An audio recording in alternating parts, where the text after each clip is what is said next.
Listen, the Pentagon is saying the U.S. strikes set Iran's nuclear program back by up to 2 years. But the UN nuclear watchdog says Iran could enrich uranium in a couple of months. So where do we sit, and what elements of the program were actually damaged? Well, Anne-Marie, nobody really knows because there's nobody on the ground, but I think somewhere between what the U.S. says and what the IAEA says is the truth. And in many ways, I'd be listening more to the IAEA, the UN, than the U.S., because the U.S. intelligence sources are so politically driven now to match what the president wants. But the UN has been fairly accurate in their assessments, and they know the site probably better than anyone else. So it's somewhere between years and months. There are some criticisms and concerns that these strikes might have actually had the opposite effect, and that they have increased the program, made it more volatile. Why is that concern? Well, because, Iran wanted to have an enriched uranium program and wanted to create the bomb. And I think what this has done is just reaffirmed their belief that, what they're doing doesn't match with what Israel, the United States wants. So it probably, and after the killing of so many Iranian leaders, they're probably more determined than ever to actually have this to push back. But, they don't have the means to do it right now, and they're quite weakened.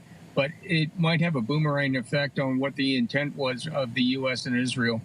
Iran has pulled out of the IAEA, but it does maintain that it is committed to cooperating with that, as we mentioned, the Nuclear Non-Proliferation Treaty. So what is the difference, if people are following along, between the two?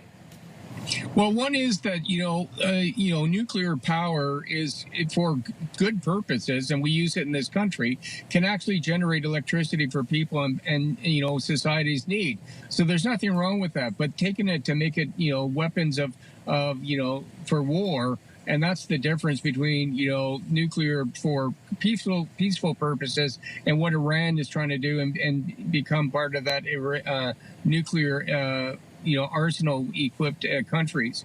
And so the good news I hear is that, Iran still wants to be part of the nuclear world, but for peaceful means, and that's a diplomatic opportunity.